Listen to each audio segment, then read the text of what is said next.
इस क्वेश्चन को बिल्कुल बहुत ही आसान भाषा में बताएंगे और इसके लिए मैंने आपको ट्रिक बता रखा है। बस आपको ये थोड़ा सा याद रखना दोस्तों, ये आपका ट्रिक है और ये थोड़ा सा आपको समझना है। अगर ये चीज़ आप समझ गए और ये चीज़ को अगर आप पूरा समझ गए दोस्तों, तो ये जो क्वेश्चन आंसर है ना, बस आपको एक बार देख लेना, कहीं भी याद करने और रटने की कोई भी ज़रूरत नहीं है। अगर एक बार देखो, अगर मेरा वीडियो समझ ना आए दोस्तों, तो आज के बाद मेरा दोबारा वीडियो मत देखना, ठीक है। ये चीज़ मैं बोल रहा हूँ दोस्तों इसलिए क्योंकि मैं बहुत ही आसान तरीका से और ट्रिक के साथ आपको समझाने वाला हूँ, ठीक है। अगर एक बार देख के जाओगे 100% एग्जाम में लिख के आओगे और 15 मार्क्स आप प्राप्त करोगे, ठीक है। हमारा क्वेश्चन है कि जापान का दरवाज़ा किस प्रकार खोला गया, या तो यही क्वेश्चन चेंज करके दे सकता है कि जापान के व्यापारिक द्वार भेदन का विस्तृत वर्णन कीजिए, ठीक है। जापान का दरवाज़ा का मतलब ये नहीं हो गया दोस्तों जो हमारे घर में दरवाज़ा लगते हैं, ठीक है। दरवाज़ा का मतलब हो गया दोस्तों कि पहले जो जापान थे ना, वो ना कोई दूसरा देश को अपने देश में आने देते थे व्यापार करने के लिए, किसी भी तरीक़ा से वो दोस्ती किसी देश से ना करते थे, ना तो वो किसी को करने देते थे, ठीक है। मतलब कोई देश ना तो जापान आता था, ना तो जापान वाले कहीं दूसरा देश जाते थे, तो इसी को बंद दरवाज़ा कहा गया था। लेकिन बंद दरवाज़ा जो था ना दोस्तों, वो बंद दरवाज़ा खुल चुका था। वो किस प्रकार खुला वो मैं आपको यहाँ पर बताऊंगा दोस्तों। आपको याद क्या रखना है, सो देखिए, सबसे पहले आपको याद रखना है दोस्तों कि जापान जो है ना वो बंद था 225 साल तक, यानी 225 साल तक ना तो कोई दूसरा देश के लोग यहाँ पर आए, ना तो ये किसी और के देश में गए, ठीक है। उसके बाद क्या हुआ कि जापान में अचानक कदम रखता है कौन, अमेरिका, यानी कि अमेरिका आता है और अमेरिका के एक अधिकारी है जिसका नाम है पैरी। पैरी आते हैं काले जहाज के साथ, यानी अपने वो जहाज़ों को लेकर के आते हैं जापान। फिर युद्ध की धमकी दे करके चले जाते हैं जापान को, इससे जापान डर जाते हैं और फिर जापान डर जाते हैं। उसके बाद संधि हुई, यानी संधि मतलब हो गया दोस्तों दोस्ती कर लेना, बात विचार कर लेना, उसके बातों को मान लेना। तो जापान जो 2.5 साल से अकेला था, अब ये अमेरिका की बातों को मान लिया कि हाँ अब अमेरिका आओ यहाँ पे व्यापार करो और हम भी आपके यहाँ जाकर के व्यापार करेंगे। तो ये संधि हुई जिसका नाम था कनागावा की संधि, ठीक है, कनागावा की संधि था। उसके बाद इसी चीज़ों को बोला गया कि दरवाज़ा खुल गया। मतलब पहले जापान अकेला था 250 साल तक, ना कोई यहाँ आ सकते थे ना जा सकते थे, लेकिन जब अमेरिका यहाँ पर आता है और धमकी दे करके जाता है तो जापान की सरकार डर जाते हैं और अमेरिका के लिए जापान में दरवाज़ा खोल दिया जाता है। एक चीज़ आपको यहाँ पर हमेशा याद रखना दोस्तों, यहाँ पर चूंकि दो पक्ष में मैटर चल रहा है, एक चल रहा है जापान की ओर से और एक चल रहा है अमेरिका की ओर से। तो जापान का जो सरकार था ना, उसका एक नाम याद रखना, शोगुन था। क्या था दोस्तों, शोगुन जापान के। और जो अमेरिका के एक अधिकारी थे ना, जिसका नाम है कमोडोर मैथ्यू पेरी, लेकिन इसको शॉर्टकट में हम लोग पेरी पेरी बोलेंगे, ठीक है। लेकिन इसका पूरा नाम क्या है, कमोडोर मैथ्यू पेरी। इसी के बीच में जो भी मैटर हुआ है वो यही दोनों के बीच में हुआ है, जापान के सरकार शोगुन के बीच में और एक अमेरिका के अधिकारी हैं जिनका नाम है कमोडोर मैथ्यू पेरी, यही धमकी देने का बात करते थे, ठीक है। चलो बस अगर आपको इतना नाम याद रख गया, शोगुन और ये पैरी वाला, उसके बाद यूं ही आपको समझ में आ जाएगा, ठीक है। ये मैंने याद करने का एक ट्रिक बताया, अगर ये नहीं समझ में आया तो कोई बात नहीं दोस्तों, बस ये दो नाम आपको याद रखना है, ठीक है। चलो, जापान का दरवाजा किस प्रकार खोला गया, या तो जापान के व्यापारिक द्वार भेदन का विस्तृत वर्णन करें। द्वार मतलब वही होता है दरवाजा, क्योंकि जो दरवाज़ा खोला गया तो व्यापार का ही दरवाज़ा खोला गया था। जैसे ही दरवाज़ा खुल गया, अब अमेरिका के लोग यहाँ पर आकर के व्यापार कर सकते थे। सबसे पहले देखो दोस्तों, बात आते हैं प्रस्तावना में। 19वीं शताब्दी के मध्य तक, यानी कि 19वीं शताब्दी के बीचों बीच तक जापान दुनिया से पूरी तरह कटा हुआ था, यानी कि ना तो जापान में कोई आता था ना तो जापान के लोग कहीं जाते थे, मतलब 250 साल तक समझो, ठीक है। तो कोई भी आदमी अगर बंद लगा करके रह रहा है ना, तो उसको बोलते हैं साकोकू, तो उसको साकोकू के नाम से जाना जाता है। अगर याद नहीं रहता तो कोई बात नहीं, छोड़ दो इसको, बस याद रखना कि जापान दुनिया से पूरी तरह कटा हुआ था, जिसको हम लोग बंद दरवाज़ा की नीति अपना रखी थी, ठीक है। जिसको हम लोग बंद दरवाज़ा कह सकते हैं, यानी कि जापान जो है वो पूरा दुनिया से कटा हुआ था और ये बंद दरवाज़ा का नीति अपना रखा था। बंद दरवाज़ा मतलब ना हम यहाँ कोई किसी को आने देंगे, ना तो हमारे लोग कहीं कोई दूसरे देश जाएंगे। इसके तहत किसी भी विदेशी को जापान आने की और किसी भी जापानी नागरिक को बाहर जाने की अनुमति नहीं थी। यानी वहाँ की सरकार का ऐसा मानना था कि किसी भी तरीक़ा के विदेशी को, यानी कि विदेशी मतलब बाहर बाहर देशों को जापान आने की अनुमति नहीं था, और जापान के जो नागरिक थे वो बाहर भी नहीं जा सकते थे, ना बाहर से आएंगे ना यहाँ के लोग जाएंगे। इसी को बंद दरवाज़ा कहा गया है। ठीक है। जापान पर उस समय शोगुन शासक का राजा था। ठीक है, राज था, यानी उस समय जो जापान की सरकार इतना टाइट नियम को लगा रखे थे कि ना कोई लोग यहाँ आएंगे ना हमारे लोग किसी कोई दूसरे देश जाएंगे। तो ये जापान की ही सरकार इस सिस्टम को लागू कर रखे थे। तो जापान की सरकार का नाम क्या था दोस्तों? शोगुन था। ठीक है। तो उस समय जापान पर जो सरकार काम कर रही थी उस शासक का नाम क्या था? शोगुन, क्योंकि उस समय शोगुन का ही राज था। शोगुन ही सारा जापान को चलाने का काम करते थे। ठीक है। इसी के बीच अमेरिका जिस समुद्री मार्ग से, अब देखो मेन मुद्दा यहाँ पर आता है। ठीक है, कि आखिर में आपको ये चीज़ क्या बताया, एक जापान की सरकार शोगुन और एक अमेरिका के अधिकारी होते हैं जिसका नाम होता है पैरी। आखिर में ये चीज़ बताता क्यों, अमेरिका बीच में कैसे टपक गया? यहाँ पर देखो, इसी के बीच अमेरिका जिस समुद्री मार्ग से अपना व्यापार करता था वह समुद्री मार्ग जापान के क्षेत्र में आता था, जिसके कारण अमेरिका अपने जहाज़ों की सुरक्षा व व्यापार के लिए जापान से मदद लेना चाहा, परंतु जापान ने अनुमति नहीं दिया। देखो होता क्या है यहाँ पर, ये मान लो दोस्तों कि ये जापान है। ठीक है, ये जापान है, और जापान जो एक समुद्री में आता था, ये मान लो कि इसका एक समुद्र है। ठीक है, और जो अमेरिका है ना वो इसी रास्ता से होकर के अपना व्यापार करने के लिए जाता था। अब चूंकि जो रास्ता वो बहुत ज़्यादा दूर है, तो अमेरिका ने ये दिमाग लगाया कि चलो बीच में अगर ये समुद्र पड़ रहा है यहाँ पर, ठीक है, जो कि ये किसका एरिया है? जापान का एरिया है, तो क्यों ना जापान के साथ हम दोस्ती कर लें और हम अपने जो जहाज़ हमारा जा रहा है व्यापार करने के लिए, उसका सुरक्षा के लिए, देखभाल के लिए हम जापान से दोस्ती कर लें। तो जब जापान को ये कहा गया कि तुम हमसे दोस्ती कर लो, तो जापान के सरकार ने सीधा मना कर दिए। ठीक है, सीधा क्या कर दिए? मना कर दिए। अब आगे देखो क्या कुछ होता है।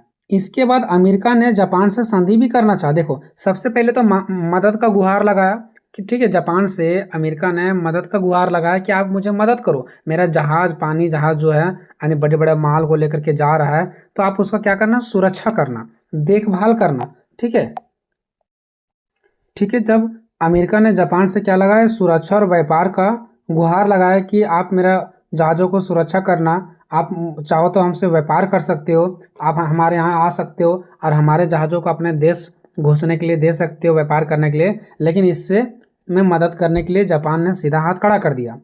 उसके बाद अमेरिका ने जापान से संधि भी करना चाहा कि चलो ठीक है, आप अगर ऐसा नहीं करते हो तो आप हमसे मिल जाओ, हम दोनों मिल करके काम करेंगे, संधि बना लो। ठीक है, संधि कर लो एक दूसरे से। संधि मतलब होता है दोस्तों बातचीत के जरिए कि आप हमको ये चीज़ मदद करना, हम आपको ऐसे मदद करेंगे, मतलब दोस्ती करना। लेकिन जापान ने इसमें भी इनकार कर दिया। इसके बाद अमेरिका ने जापान को चेतावनी दे दिया। जब अमेरिका के बात ने जापान नहीं माना, तो अमेरिका ने जापान को चेतावनी दिया कि वह दोबारा आएगा। अभी तो आप मेरा बातों को नहीं माने, लेकिन जब हम दोबारा आएंगे तो युद्ध भी होने की संभावना बताया। क्या? जब हम दोबारा आएंगे और युद्ध की भी संभावना होगा। ठीक है, ऐसा धमकी अमेरिका ने दे करके चला गया जापान को, जिसके कारण जापान के जो राजा को मजबूरन अमेरिका के साथ 1854 में ईस्वी में संधि करना पड़ा। जब ये धमकी दे करके चला गया अमेरिका जापान को, तो जापान डर गया। ठीक है, जब जापान डर गया तो 1854 में मजबूरन, ठीक है, जापान कहता है अमेरिका को कि आओ आप मेरे साथ संधि करो और हमारे यहाँ व्यापार करो। उसी समय जापान का दरवाज़ा खुल जाता है, क्योंकि आज तक जापान में कोई ना गया था, ना जापान के लोग बाहर गए थे, लेकिन अब 1854 से अमेरिका के लोग यानी अमेरिका व्यापार करने के लिए जा सकता है और जापान भी जा सकता है। ठीक है, तो वही बात है यहाँ पर। इस प्रकार से अमेरिका और जापान के बीच संधि हुआ। जब जापान डर से संधि करने के लिए तैयार हो गया, तो अमेरिका और जापान के बीच में क्या हो गया? संधि हो गया, जिसके आधार पर ही जापान में अमेरिका के लिए व्यापार का दरवाज़ा खुल गया। जिसके कारण क्या हो गया? जापान में जो अब कोई देश नहीं आ सकता था, अब अमेरिका के लिए व्यापार का दरवाज़ा खुल गया। अमेरिका अब जापान में जा सकता है और व्यापार कर सकता है। ठीक है दोस्तों, तो क्या आपको समझ आ रहा या नहीं आ रहा दोस्तों? आप कमेंट में अपना राय जरूर दीजिएगा। आगे देखते हैं दोस्तों कि जापान का दरवाज़ा खोलने का प्रमुख कारण और प्रक्रिया। अभी तो मैंने आपको संक्षेप में शॉर्टकट में बता दिया। ठीक है, अब हम देखेंगे कि जापान का दरवाज़ा खोलने का प्रमुख कारण क्या था और इसकी प्रक्रिया किस प्रकार से खोला। ठीक है, देखो जापान का दरवाज़ा अचानक नहीं खोला, बल्कि इसके पीछे कुछ महत्वपूर्ण घटनाएं और परिस्थितियां भी थी। ठीक है, देखो, पहला है कि अमेरिका का आगमन। सबसे पहले जापान में क्या होता है, अमेरिका का आगमन होता है। जापान के बंद दरवाजे को तोड़ने का मुख्य श्रेय अमेरिका के अधिकारी पेरी को जाता है। आप सभी को पता है ना कि जापान का दरवाजा तो पहले बंद था, लेकिन उसको तोड़ने का काम जिससे अमेरिका का व्यापार अब होने लगा जापान में, इसका मेन श्रेय किसको जाता है, पेरी को जाता है। क्योंकि अमेरिका के यही एक अधिकारी थे जो धमकी देने का काम किए थे, जिसकी वजह से जापान पूरा हिल गया था। उसके बाद जुलाई 1853 में पेरी 4 शक्तिशाली और काले जहाज के साथ जापान के समुद्री तट पर पहुंचे। अब क्या होता है, 1853 की बात है। जो पेरी थे, पेरी कौन थे, एक अमेरिका के ही एक अधिकारी थे। ठीक है, ये 4 शक्तिशाली काले जहाज़ों के साथ जापान के समुद्री तट पर पहुंच गए। ठीक है, पेरी ने वहाँ के शासक, जापान के शासक का नाम क्या था, शोगुन। अमेरिका की तरफ से कौन थे, पेरी, और जापान की तरफ से शोगुन। तो पेरी ने वहाँ के जो शासक थे, वहाँ के जो सरकार थे शोगुन, उसको एक पत्र सौंपा जिसमें कहा कि व्यापारिक संबंध शुरू करने और अमेरिका जहाज़ों को सुरक्षा देने की मांग की गई। मतलब अमेरिका के जो अधिकारी थे ना पेरी, वो क्या किए, जापान के सरकार से गुहार लगाएं, एक उसको पत्र दे दिए लिख करके कि आप हमसे व्यापार करो। ठीक है, व्यापार संबंध शुरू करना मतलब आप भी हमारे यहाँ व्यापार करो, हम भी आपके वहाँ जाकर के व्यापार करेंगे, यानी सामान वगैरह को बेचेंगे, आप भी हमारे यहाँ बेचो। ठीक है, और अमेरिका के जो जहाज है उसको सुरक्षा देने की मांग भी किया कि जो हमारे जहाज आपके यहाँ जाएगा तो आप हमारे जहाज़ों को क्या करना है, सुरक्षा करना है, देखभाल करना है। ठीक है, लेकिन जापानी सरकार ने अमेरिकी के साथ मिलने से साफ इनकार कर दिया कि नहीं, हम ऐसा नहीं करेंगे, मेरा दरवाज़ा बंद है, ना आप यहाँ आ पाएंगे ना हम आपके वहाँ जाएंगे। ठीक है, ये चीज़ मैंने आपको पहले ही बता दिया ऊपर में, वो शॉर्टकट में था। ठीक है, अब हमको डीपली में एक करके चर्चा करना पड़ेगा। अब जब साफ इनकार कर दिया तो पेरी ने शोगुन को चेतावनी दे दिया। पेरी मतलब जो अमेरिका की तरफ थे और शोगुन जो जापान की तरफ से थे। तो पेरी ने शोगुन को चेतावनी दी कि वे अगले साल जब भी वापस लौटेंगे और आएंगे तो युद्ध की संभावना को भी बताया। ठीक है, वो उन्होंने क्या कहा कि जब वो अगले साल उन्होंने ये कहा कि अगले साल जब हम आएंगे ना तो जवाब लेने वापस आएंगे। ठीक है, जवाब लेने के लिए वापस आएंगे कि आप मेरे साथ संधि कर रहे हो, आप मेरे जहाज़ों को सुरक्षा दोगे और हमसे व्यापार करोगे या नहीं, और अगर नहीं दोगे तो हम युद्ध की भी संभावना बता रहे हैं कि युद्ध भी हो सकता था, ऐसा वो संभावना देके चले गए। अब इससे हम जो जापान के सरकार है वो डर गए। ठीक है, आगे देखो, पेरी की दोबारा वापसी। अब इतना बात तो वो कह करके चले गए थे, अब दोबारा वो आते हैं 1854 में। ठीक है, पहले की ये जो बात था वो 1853 का था, अब ये 1854 की बात है, 1 साल बाद। 1 साल बाद जो 1854 में है, कमोडोर पेरी, वही जो अमेरिका के अधिकारी थे, इस बार पहले से भी बड़े लगभग 8 युद्धपोत जहाज़ों के साथ वापस लौटे। उस समय ये लगभग 4 शक्तिशाली जहाज लाए थे, अभी क्या किए, 8 शक्तिशाली जहाज़ों को वापस लेकर के आ गए। जापान के शासक जो शोगुन थे वो अच्छी तरह जानते थे कि उनकी सेना और पुराने हथियार अमेरिका के मुकाबले नहीं कर सकते। जापान के पास चूंकि सेना जो थी वो पुरानी सेना थी और हथियार भी क्या था, उनका पुराना था, मतलब किसी भी प्रकार से ये अमेरिका से युद्ध नहीं लड़ सकते थे जापान। अब जब अमेरिका के बड़े अधिकारी 8 युद्ध जहाज़ों को लेकर के आ गए तो जापान डर गया। जापान को लगने लगा कि हमारे सेना और हथियार बिल्कुल पुराने हैं, हम इनका मुकाबला नहीं कर सकते हैं। युद्ध से बचने के लिए, ताकि युद्ध ना हो जाए, इससे बचने के लिए जापान के पास अमेरिका की शर्त मानने के अलावा कोई रास्ता नहीं था। जापान का एक ही चीज़ में भलाई था कि अमेरिका के बात मान ले, जिसके कारण अमेरिका का बात मानना पड़ा और उनका संधि भी करना पड़ा, मतलब उसके साथ बात विचार भी करना पड़ा कि अब आगे कैसे क्या होगा। अब जब इनका बात मान गया तो संधि हुआ, और संधि का नाम क्या था दोस्तों, कानागावा की संधि। ठीक है, कानागावा की संधि। अब ये कानागावा की संधि हुआ किसके साथ, जापान और अमेरिका के बीच हुआ। इसमें क्या बात होगा, यही बात होगा कि हम यहाँ आपके व्यापार करेंगे, आप भी हमारे यहाँ व्यापार कीजिए, हमारे जहाज़ों को सुरक्षा कीजिए, है ना। दबाव में आकर के, यानी कि डर करके 31 मार्च 1854 को जापान और अमेरिका के बीच कानागावा की संधि हुई। इस संधि के साथ ही जापान का सदियों पुराना अकेलापन खत्म हो गया। ठीक है, मतलब क्या, जब संधि हुआ तो संधि में क्या बताया गया कि आप यहाँ आकर के व्यापार कर सकते हैं। तो बहुत सदियों से, लगभग 250 साल से जो जापान का अकेलापन था कि हम ना किसी के यहाँ जाएंगे ना कोई हमारे यहाँ आएगा, वो अकेलापन खत्म हो गया। ठीक है, और इस संधि में क्या क्या बताया गया वो देखिए।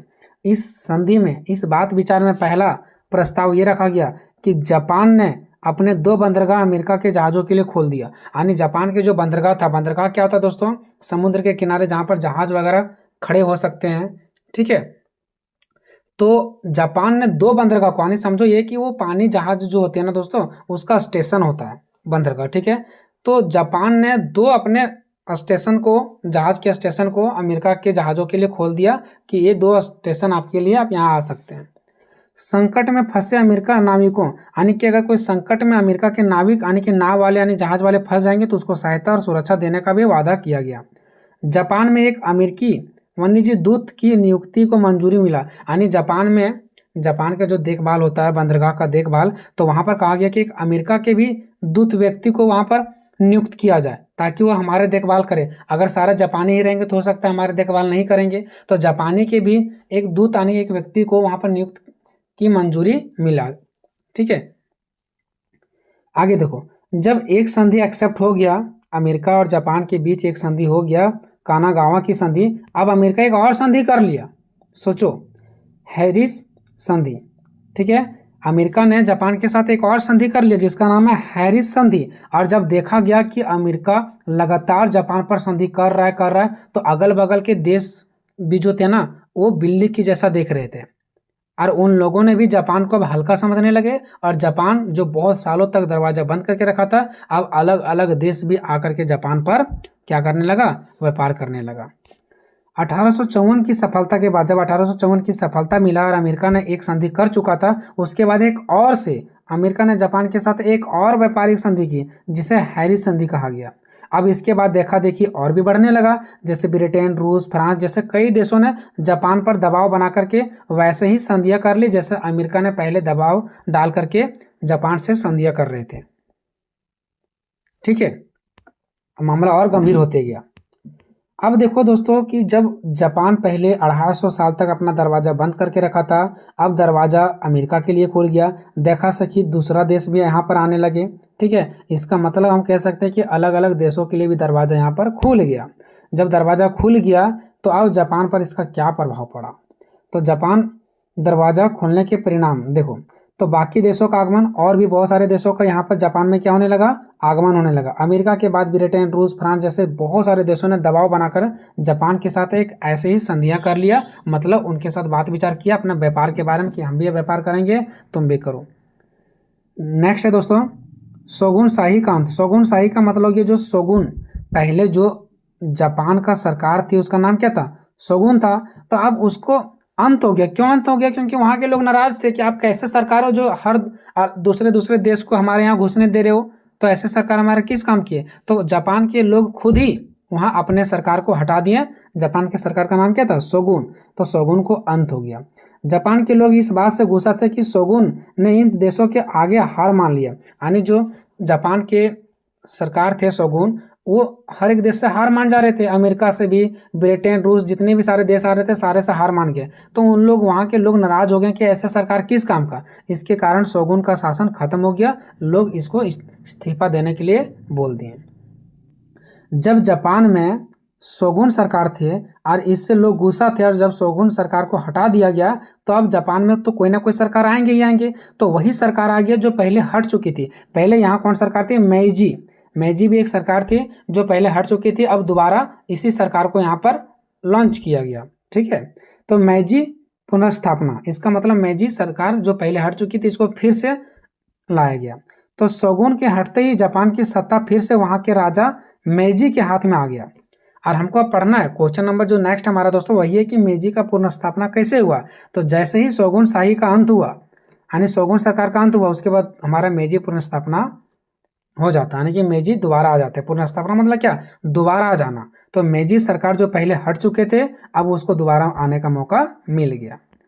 और उसके बाद जापान का आधुनिकीकरण हो गया दोस्तों। जब जापान देखने लगा कि अलग अलग देश हमको लूट रहे हैं, ठीक है, अब हमको भी सेना को मजबूत करना पड़ेगा, हमको भी बड़ा बड़ा फैक्ट्रियाँ लाना पड़ेगा तभी हम आगे बढ़ सकते हैं, ठीक है। तो उसी को बोला जाता है आधुनिकीकरण, मतलब नया नया टेक्नोलॉजी, नया नया चीज़ों को लाना। तो जापान का आधुनिकीकरण अब होने लगा। कैसे होने लगा वो देखो, जापान ने समझ लिया कि अगर हम खुद को बचाना है तो इन देशों की तरह मजबूत और आधुनिक बनना पड़ेगा। मजबूत मतलब दूसरे देश की जैसा हमको भी मजबूत बनना पड़ेगा, और जिस प्रकार से दूसरा देश नया नया चीज़ों को अपना रहे हैं, आधुनिक मतलब क्या, नया नया चीज़ें, वैसे हमको भी बनना होगा। इसके बाद जापान तेजी से एक शक्तिशाली देश बन गया, ठीक है, मजबूत हो गया, नया नया चीज़ों को लॉन्च करने लगा, ठीक है। और जापान जो आज इतना ताकतवर है वो इसी के कारण है, क्योंकि अगर दूसरा देश यहाँ नहीं आते तो जापान को ये सबक नहीं मिलता, ये खुद में मजबूत नहीं होते। आते हैं निष्कर्ष पे दोस्तों। निष्कर्ष का मतलब होता है आप लोगों ने इतना बड़ा आंसर दिया, उसमें से 2 या 4-5 लाइन में छोटे रूप में आपको पूरा का पूरा बता देना है। तो देखो, पेरी के डर के कारण, पेरी अमेरिका के अधिकारी थे, तो पेरी के डर के कारण जापान का दरवाजा खोला गया। हालांकि शुरुआत में यह जापान के लिए एक अपमानजनक शौक था। अपमानजनक शौक मतलब इनके लिए बुरा था, क्योंकि हर एक देश आकर के इसके ऊपर व्यापार करना चाह रहा था, लेकिन यही सबक इसके लिए मजबूती का रास्ता बताया। लेकिन आगे चलकर यही घटना जापान के लिए वरदान साबित हुआ, जिससे जापान को एक पिछड़े देश से निकालकर एक महाशक्तिशाली देश बनने की राह पर चलाया। पहले ये कमजोर था, लेकिन ये सबसे उसको सबक मिला और वो एक मजबूत रास्ता पर चला। आई होप दोस्तों ये वीडियो आपको समझ आया होगा। दोस्तों ये हमारे यहाँ से ख़त्म होता है, मिलेंगे नेक्स्ट वीडियो में, तब तक जय हिंद, जय भारत।